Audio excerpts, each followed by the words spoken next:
Eu gostaria de falar a respeito do Papa, dos jovens e de Satanás. Pois bem, aconteceu o Dia Mundial da Juventude em Paris. E, ao contrário de todos os grandes prognósticos da mídia mundial, estes savants, esses grandes sábios que cuidam dos jornais, da mídia, das televisões do mundo inteiro, foi um grande triunfo, sim, da Igreja Católica e da fé católica, para a desgraça e a confusão daqueles que estão prognosticando e esperando o dia do sepultamento da Igreja Católica. A Igreja Católica deu a grande manifestação e prova ao mundo de que ela é viva, é jovem e tem futuro. Foi isso o que aconteceu em Paris. Vamos aqui um pouco analisar toda esta questão do Dia Mundial da Juventude e o que de fato aconteceu neste grande encontro, nesse grande momento de graça para a Igreja do mundo inteiro. Veja só, em primeiro lugar, antes da visita do Papa, uma grande saraivada, uma tempestade de más notícias, não é? Assim como quando o Papa foi à Inglaterra em 2010, a visita do Papa foi precedida na Inglaterra por uma série de más notícias na mídia. Agora também, no Dia Mundial da Juventude, a mídia do mundo inteiro não sabia repetir outra coisa, a não ser o fato de que a visita do Papa era muito inconveniente, era não somente desnecessária, mas era inoportuna. Inoportuna por quê? O que é que diziam os grandes jornais da Espanha? O que é que dizia a BBC de Londres? E o que é que a mídia do mundo inteiro tagarelava e repetia sem cessar? A Espanha é um país endividado, a Espanha é um país que está coberto de dívidas, a crise econômica, como é que o Papa vem agora fazer com que os espanhóis gastem milhões de euros para uma visita de uma religião moribunda, como é a Igreja Católica? Pois bem, o primeiro argumento que não se sustenta. Não se sustenta por quê? Porque qualquer idiota que saiba somar 2 mais 2 e dar o resultado de 4 é capaz de perceber que alguns milhões de jovens que entram num país para viver ali durante alguns dias não vão dar despesa. Eles trazem dinheiro e isso é muito bom para o país.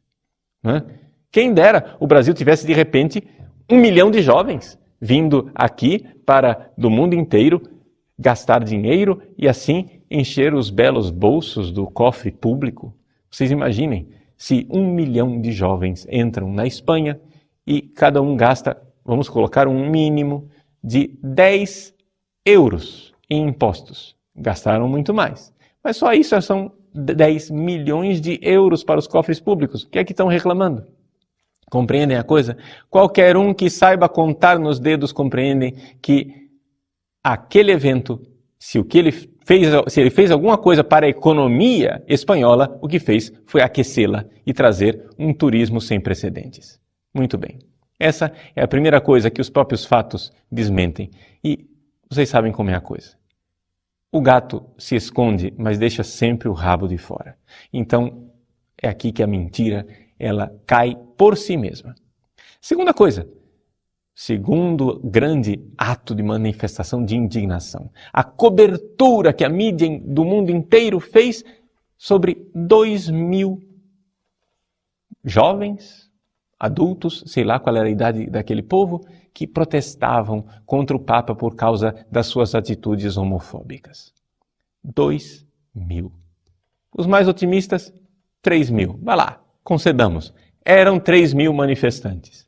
Só que acontece, meu irmão, que na vigília com o Papa e na missa do dia seguinte, nós tínhamos 2 milhões de jovens.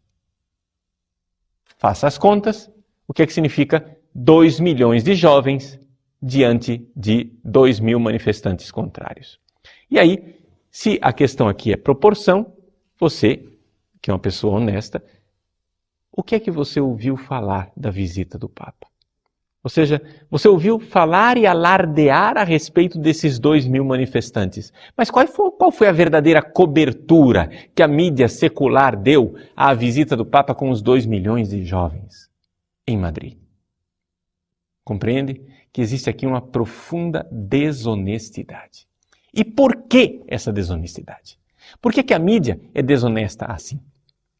A primeira coisa que nós temos que compreender, gente, é que a grande mídia, estou falando aqui sem medo de dizer a verdade, a grande mídia do mundo inteiro é dirigida por gente que odeia a Igreja Católica. Você pode resumir, não é, a opinião a respeito da Igreja Católica na mídia mundial com o seguinte: a Igreja Católica não deveria existir, eles têm a Igreja Católica atravessada aqui no gogó. Toleram a Igreja Católica porque sabem que muitos leitores dos seus jornais são católicos. Toleram a Igreja Católica porque sabem que muitos dos seus telespectadores e ouvintes são católicos. E, portanto, eles batem na Igreja Católica tentando fazer com que a Igreja Católica, finalmente, moribunda como eles acham que ela está, morra e, assim, desista de querer manifestar ao mundo inteiro a sua fé. Mas por que as pessoas odeiam tanto a Igreja Católica? Por que a mídia do mundo, a mídia secular, odeia tanto a Igreja Católica? Vejam, é interessante aqui você notar uma coisa. Não é que eles odeiam qualquer tipo de católico. Não. Você tem que entender isso. Eles odeiam o católico fiel ao Papa. Eles odeiam o católico católico. Entende? Católico liberal, católico da libertação, católico light, católico moderno, católico adaptado, católico mais ou menos, católico que não é fanático, católico mas nem tanto. Isso daí eles aceitam. Por quê? Porque o católico mais nem tanto é um católico que convive com o mundo. É um católico que não rompeu e não quer romper com o mundo. É um católico que está aí meia sola, entende? Ele é católico, mas não é católico 100%. Pois bem, este tipo de católico, a mídia não tem problema nenhum. Ou seja, quando um católico é a favor do aborto, quando um católico faz passeata gay, quando um católico manifesta que é contra a doutrina da igreja com relação aos anticoncepcionais, quando um católico manifesta que discorda do Papa Bento XVI, puxa vida, esse católico é aplaudido. Eu nunca vi um católico ser criticado por ser herege. Compreende isso? Quando um católico é herege, então o cara é aplaudido. O único tipo de católico que o mundo aceita é aquele que apostatou a fé. É aquele que não é fiel ao Papa. É aquele que não está unido a Roma. É aquele que não tem comunhão com o Papa Bento XVI. Esse é o tipo de católico que o mundo aceita e aplaude. Esta igreja, ou seja, esse tipo de católico, o católico que não é católico, entende? O católico que é lobo em pele de ovelha, o católico que não quer saber de fidelidade à tradição da igreja, esse tipo de católico é aplaudido, é incentivado. Só que acontece o seguinte, o Dia Mundial da Juventude não atrai esse tipo de católico. Entende? Católico meia sola não vai ao Dia Mundial da Juventude. Pelo menos se vai, vai muito pouco, porque não suporta o Papa. E se vai, volta de lá mudado. Volta de lá pensando que o Papa não é tão ruim assim como ele pensava e começa a mudar de vida. Porque os exemplos de conversão que nós temos no Dia Mundial da Juventude é uma coisa clamorosa. Veja, eu não estou falando aqui de teoria, estou falando aqui da prática. Eu estive, quando padre jovem, eu tive a graça de participar da organização interna do Vaticano de vários Dias Mundiais de Juventude. Eu estive com o Papa João Paulo II em Denver, nos Estados Unidos. Estive com ele em Manila, nas Filipinas. Estive com ele em Paris, em 1997. Tive a graça também de participar de um encontro europeu da juventude em Loreto. Nessas várias ocasiões em que eu estive participando da organização interna, muitas e muitas vezes eu pude ver que católicos liberais, católicos que não gostavam do Papa, que odiavam Roma, voltavam de lá transformados. Voltavam de lá boquiabertos e com uma vontade imensa de se entregar à verdadeira Igreja de Cristo. Esta é a realidade do Dia Mundial da Juventude. E é por isso que a grande mídia não pode aplaudi-los. não pode aplaudir, esses jovens não podem aplaudir o Papa, e eles têm que fazer de tudo para esconder, para dissuadir os jovens. Então, a grande campanha que precedeu o Dia Mundial da Juventude, a campanha na imprensa, na mídia espanhola sobretudo, era para dissuadir, é para fazer com que os jovens espanhóis não fossem a Madrid, para fazer com que os jovens europeus não fossem a Madrid, para fazer com que eles tivessem vergonha de se associar com este bando de carolas preconceituosos e intolerantes que são os seguidores de Bento XVI. Essa raça de gente que não está nos tempos modernos. Então, você vai e cobre meia dúzia de gatos pingados que protestam porque querem ser gays e porque o Papa não está aplaudindo isso. Entende? Essa foi a cobertura. Mas, meu filho, você quer ser gay? Mas, como dizem os espanhóis, que vaya con Dios. Entende? Mas vá ser gay na casa do chapéu, onde você quiser. Mas não me venha aqui atrapalhar quem está querendo rezar. 2 milhões de jovens querendo rezar ao redor do Papa e o cara enchendo a paciência. Não é possível um negócio desses. Entende? E a mídia focada naquela meia dúzia de delinquentes que não tem outra coisa para fazer da vida a não ser atrapalhar e fazer arruaça. Gente, se o movimento gay tem direito de existir, se o movimento gay tem direito de manifestar a sua opinião, por que é que 2 milhões de jovens vão ser discriminados? Porque querem crer que Bento XVI é o sucessor de Pedro, o vigário de Cristo aqui na terra e um sacramento para nós. Sim, porque ele como bispo, todo bispo é sacramento. Ele é sinal visível de uma realidade invisível. Por que é que nós temos tanta coisa? Bom, existem várias explicações. A primeira explicação é que isso é realmente uma realidade orquestrada contra a Igreja Católica. Nós poderíamos resumir mais ou menos as tendências da moda do mundo moderno desde 300 anos para cá como sendo o resumo seguinte: a perseguição da Igreja Católica. Faz 300 anos que não se faz outra coisa. A Igreja Católica é uma realidade contra a qual vale qualquer argumento, qualquer coisa que você diga. Uma hora você bate na Igreja porque ela é contra os homossexuais, outra hora você bate na Igreja porque ela acolhe padres homossexuais. E aí você vai batendo na Igreja com qualquer pedaço de porrete que terminar na sua mão. Entende? Uma hora a Igreja é ruim porque tem homossexuais. Outra hora a Igreja é ruim porque é contra os homossexuais. Mas que diabos? O que é que está acontecendo aqui? É simplesmente uma coisa. Eles precisam desesperadamente acabar com a Igreja Católica. Eles precisam fazer com que ela morra. Só que acontece, meu irmão, que as cartas já estão marcadas. Nosso Senhor já disse: as portas do inferno não prevalecerão.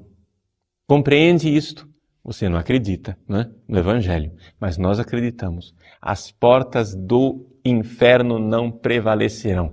Pode estribuchar, fazer protestos, rasgar as suas vestes, gritar deslocadamente, não adianta. A Igreja continuará dando o seu testemunho.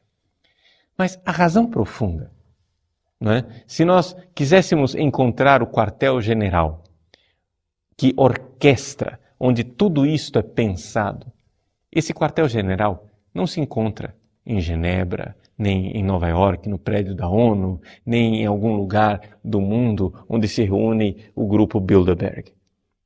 Na verdade, tudo isso está sendo orquestrado por um quartel-general que se encontra no inferno. É Satanás. É Satanás quem odeia a Igreja Católica e quer destruí-la. E por isso odeia também o Dia Mundial da Juventude. Vocês sabem que existe um famoso exorcista em Roma chamado Padre Gabriele Amorth. O Padre Gabriele Amorth deu um testemunho depois da beatificação do Papa João Paulo II.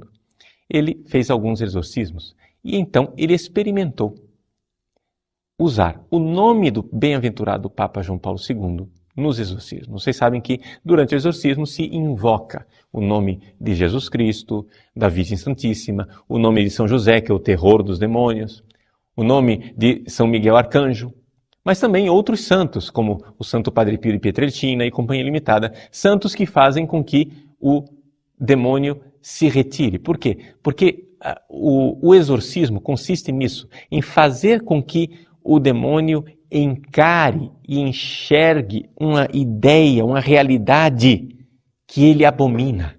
Entende? É isso que faz o demônio ir embora. Quando você esfrega na cara dele algo que ele não suporta. Por exemplo, quando o exorcista diz ao demônio, vá para os pés da cruz de Cristo e o adore. Quando ele diz isto, essa é uma ideia, esse é um conceito que o demônio não suporta. E ele sofre tremendamente com essa ideia e por isso se retira. Então, ao colocar diante do diabo a pureza da Virgem Santíssima, ele se retira. A castidade e a fidelidade de São José, ele sai correndo. Pois bem, o padre Gabriel Amorth experimentou invocar o nome do bem-aventurado Papa João Paulo II. Segundo o testemunho do padre Gabriel Amorth, a reação dos demônios é terrível. Ou seja, eles realmente sofrem tremendamente diante do nome do bem-aventurado João Paulo II. E aí o padre Gabriel Amorth, durante um exorcismo, quis perguntar ao demônio por que é que eles sofrem assim. Por que é que vocês reagem de forma tão terrível diante do nome do bem-aventurado João Paulo II? A resposta do demônio foi esta. É porque ele tirou de nós muitos jovens. É porque ele tirou de nós muitos jovens. Vejam, essa é a grande esperança de Satanás. Usar a juventude para fazer com que o mundo pereça. Pois bem, o Papa João Paulo II, quando em 1983 entregou aos jovens a cruz do Ano Santo, depois começou a marcar encontros mundiais com esta cruz do Ano Santo em vários lugares do mundo. Primeiro em Buenos Aires, mas depois, logo em seguida, veio Santiago de Compostela, também houve Czestochowa e Companhia Limitada, os vários dias mundiais da juventude. E os jovens sempre respondem de forma extraordinária. É aqui que nós vemos que esta grande iniciativa do Dia Mundial da Juventude é algo extraordinário. Por quê? Porque conduz os jovens a descobrir a verdadeira Igreja Católica. Eu conheço, por exemplo, meu testemunho pessoal, de quem participou de vários dias mundiais de juventude.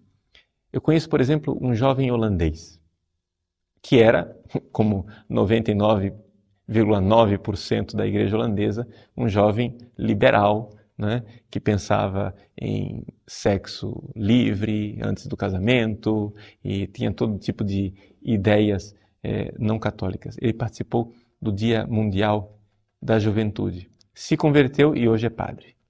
Hoje é padre e padre muito fiel. Fiel ao Papa, fiel à Igreja. Vejam, é um testemunho. Eu me lembro de um outro acontecimento, quando eu, uma vez, nessa organização do Dia Mundial da Juventude, se não me falha a memória, foi em Manila, nas Filipinas. Eu estava lá e conversando com um jovem da Hungria, um jovem húngaro, eu disse, meu filho, eu acho que você tem vocação sacerdotal. E ele dizia, não é verdade, não tenho, você tem vocação sacerdotal. E eu espero que a próxima vez que eu encontre você, você esteja no seminário. Anos depois, eu estive em Roma para a sagração episcopal de Monsenhor Renato Bocardo, que foi um dos responsáveis pelo Dia Mundial da Juventude durante o pontificado do Papa João Paulo II. E na sagração de Monsenhor Bocardo, lá estava eu paramentado na sacristia de São Pedro, quando de repente aparece um padre na minha frente. E ele disse, Padre Paulo? Eu disse, pois não. Você não se lembra de mim, mas eu sou um jovem com o qual você falou em Manila. Espero que da próxima vez que nós nos encontremos, você esteja no seminário. Olhe para mim. E ele mostrou a casula. Agora eu sou padre. Vejam como o Dia Mundial da Juventude faz. Isso são pequenos relatos pessoais da minha vida. Isso aqui, imagine, agora multiplique isso por alguns milhões, não é verdade? Então, agora, em Madrid, o que nós presenciamos, o que aqueles jovens viveram, foi algo de extraordinário. Vejam, Deus tem o seu método pedagógico. Eles se reuniram em Madrid e tiveram que enfrentar uma chuva tremenda e também o sol. A chuva e o sol como provação, como algo que ensina o jovem que ele tem que resistir, ele tem que enfrentar algum sofrimento pela fé. Quem estava lá testemunhou a fidelidade extraordinária desses jovens. Não havia espaço suficiente para conter todos os jovens que queriam ir à missa com o Papa. Pois bem, os jornais mais tímidos identificaram que ali havia pelo menos 1,5 milhão de jovens. Aqueles mais realistas, talvez, disseram que chegava-se a 2 milhões de jovens. Claro, o que importa aqui não é o número, mas importa sim nós compreendermos que não é a Europa onde jovem é coisa rara, porque infelizmente pelo controle de natalidade maluco que se segue naquele continente, que infelizmente aqui no Brasil também se anda seguindo, pelo controle de natalidade, jovem vai sendo cada vez mais raro.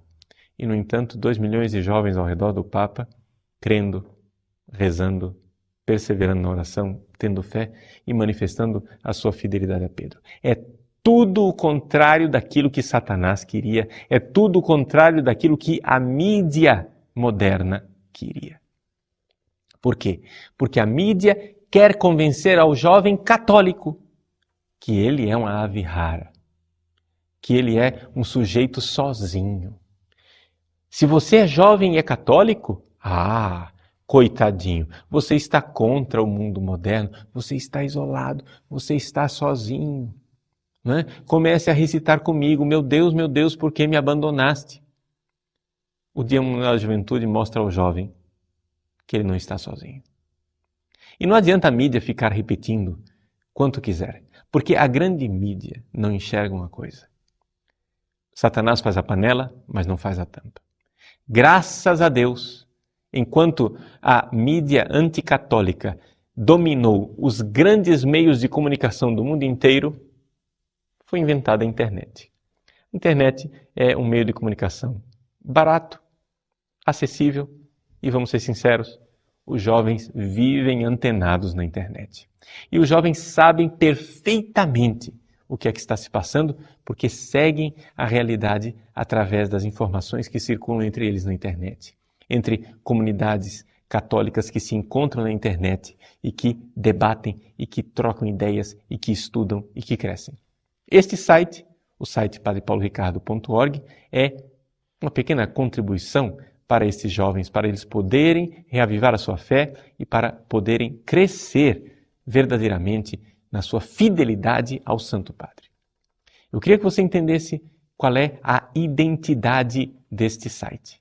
A identidade desse site é a fidelidade ao pensamento do Papa Bento XVI.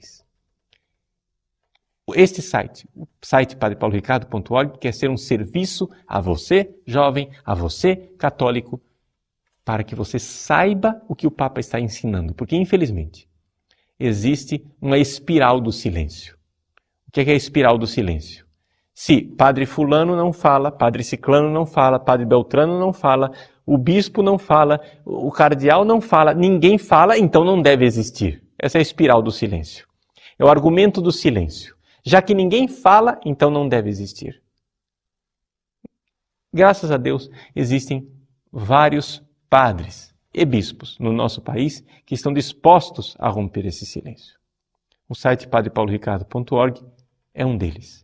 Nós queremos romper essa espiral do silêncio e dar ao católico a notícia verdadeira do que está realmente acontecendo com a igreja. E que se você vai querer entender a igreja católica seguindo a grande mídia, meu irmãozinho, você está frito.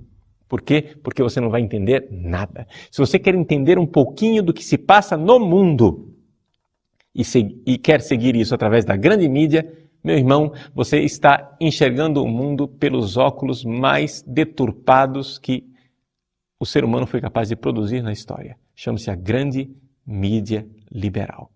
Eles não querem informar, eles querem deformar. Querem deformar a sua cabeça, querem fazer você um não cristão. Portanto, o que eles irão fazer é elogiar tudo aquilo que é anomalia, tudo aquilo que é imoral, tudo aquilo que é contra Deus, que é contra a sua palavra, e irão criminalizar o cristianismo. O cristianismo verdadeiro, tradicional, unido ao Papa, unido à tradição de 2000 anos. Claro que eles aceitam um cristianismo barato, um cristianismo ralo, um cristianismo que se adaptou como um camaleão à mentalidade do mundo moderno. É um cristianismo que você nem nota que ele existe. Como o camaleão se adapta às folhas da árvore, assim o cristão liberal, modernoso, se adapta ao mundo moderno. Ele deixa de ser sal da terra, ele deixa de ser luz do mundo. É um sal insosso, é uma luz apagada. Por quê? Porque ele se adaptou ao mundo moderno. Entende o problema? O católico fiel ao Papa, fiel à tradição de 2000 anos, se opõe ao mundo, se opõe à mentalidade mundana. Aqueles jovens foram a Madrid para ouvir um Papa que os desafia. E os desafia a serem fiéis e serem missionários. O Papa Bento XVI dirigiu a palavra aos jovens na esplanada de Madrid, dizendo: sejam missionários. Voltem para casa. Vocês são 2 milhões de missionários. Voltem para casa e contem o que vocês viveram. Contem a outros jovens, entusiasmem a estes outros jovens com a vida cristã, que é possível ser cristão no mundo de hoje. O cristianismo, recordou o Papa mais uma vez, não é uma ideia, não é uma doutrina. O cristianismo é um acontecimento, é um encontro com Jesus Cristo. Vocês vieram aqui, se encontraram com Ele. Ensinem os outros a se encontrarem com Jesus. É esta a realidade que nós vivemos no nosso dia a dia. É uma batalha, meus irmãos, é uma batalha porque é evidente. Satanás não está nada contente com isso tudo. Só para dar para vocês uma ideia daquilo que nós estamos vivendo em termos de batalha, acesse no YouTube um vídeo, coloque lá a palavra mente revolucionária. E lá você vai encontrar um videozinho deste que vos fala, o Padre Paulo Ricardo. Muito bem. Esse vídeo eu gravei para a Web TV Canção Nova. Já faz algum tempo que eu gravei esse vídeo. Nesse vídeo eu não faço outra coisa a não ser repetir as ideias do Papa Bento XVI. Só que, não sei, no dia eu não quis citar as fontes, não quis falar do Papa Bento XVI, porque afinal das contas ele fica meio cansado de ficar repetindo as mesmas ideias, as mesmas coisas o tempo todo. Então, por um descuido meu, eu não citei a nota de rodapé. Oh, mas que furor, que coisa terrível, que reações contra aquele vídeo. Por quê? Porque eu estou descrevendo a mente revolucionária. Qual foi o grande crime que o padre Paulo Ricardo cometeu naquele vídeo? O crime do padre Paulo Ricardo, no vídeo Mente Revolucionária, foi dizer que o cristianismo não acredita numa utopia nesse mundo. Nunca acreditou? Nós nunca pregamos utopia nenhuma aqui. E é por isso que Karl Marx nos acusava de ópio do povo. Porque ele queria fazer uma utopia aqui. Porque ele queria fazer a sociedade justa, sem classes, perfeita, maravilhosa, aqui nesse mundo. Acontece que o padre Paulo Ricardo, naquele vídeo, criminosamente disse: a utopia não é possível. O problema é o seguinte: eu só estou repetindo o pensamento do Papa Bento XVI. A nota de rodapé daquele vídeo lá é o seguinte, só para dar 3 exemplos. Numa entrevista que o cardeal Ratzinger deu no ano de 2001, a Le Figaro, ele disse: eu sempre fui contrário ao pensamento utópico. Nós não podemos ficar esperando, né, aqui um mundo planejado, porque esse planejamento de um mundo utópico, maravilhoso, etc. e tal, é contra a liberdade do dia a dia. Nós não podemos esperar aqui um mundo perfeito. O que nós temos que esperar para esse mundo é que nós tenhamos força moral suficiente para combater o mal até o fim, até o nosso último dia. Mas vai ter sempre uma maldade que nós vamos ter que combater. Portanto, não vai ter utopia. Depois, o número 30 da encíclica Spe Salvi, o Papa diz com toda clareza: não se pode reduzir o reino de Deus, que é o reino dos céus, a um reino aqui da terra. Leia a encíclica Spe Salvi, aqui no número 30, e você vai ver isso claramente.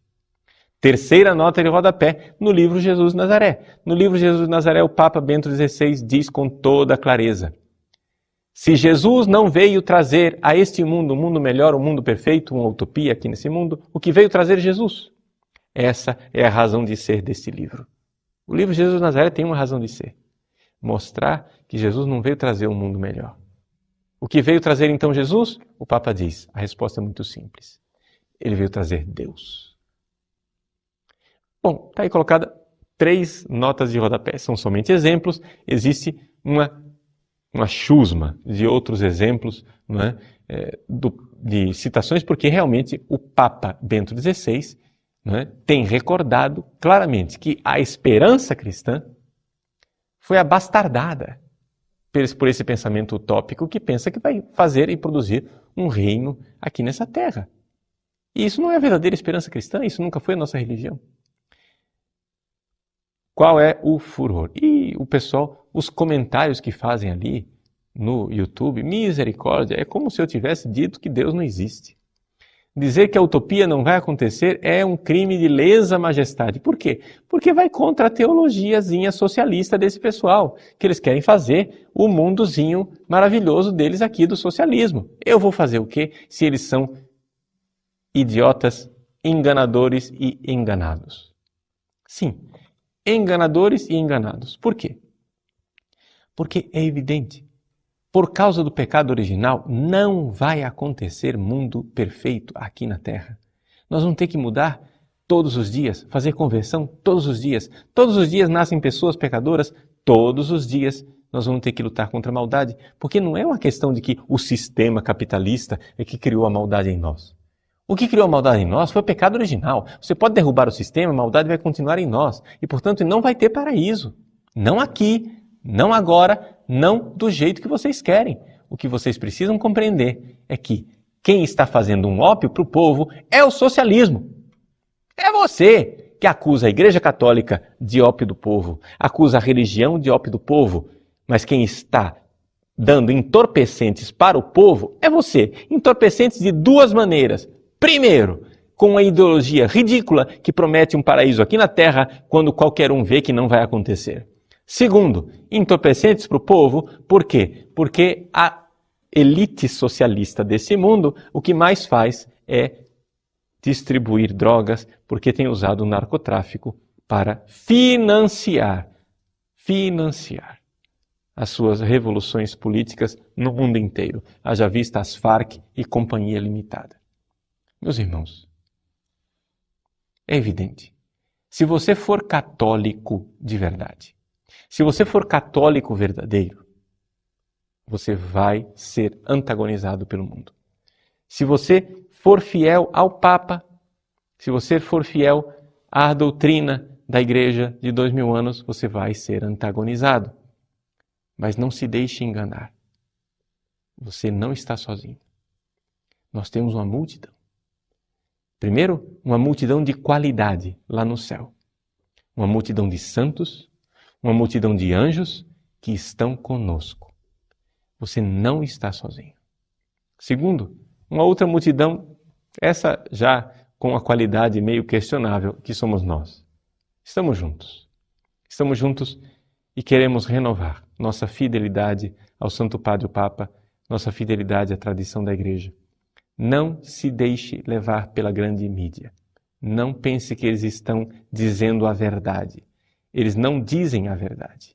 Eles dizem o que querem que seja a verdade. O jornalismo da grande mídia já faz muito tempo que deixou de ser jornalismo e começou a ser propaganda.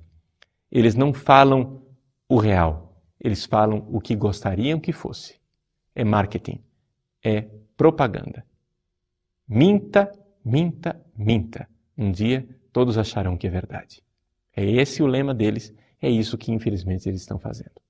E esta visita do Papa a Madrid foi uma enésima prova desta realidade, do quanto a grande mídia está em descompasso com o mundo real. Ou seja, todos eles, esses grandes profetas, todos estes grandes oráculos diziam e previam: será um grande fracasso, o Papa não tem que vir à Espanha, o Papa só vai trazer prejuízo. Foi um grande sucesso. E o maior lucro da viagem do Papa Bento XVI à Espanha não foi o lucro material trazido para os cofres dos espanhóis. Foi o lucro espiritual trazido para as almas de tantos jovens. Jovens que experimentaram nas suas vidas e em suas almas que as portas do inferno não prevalecerão.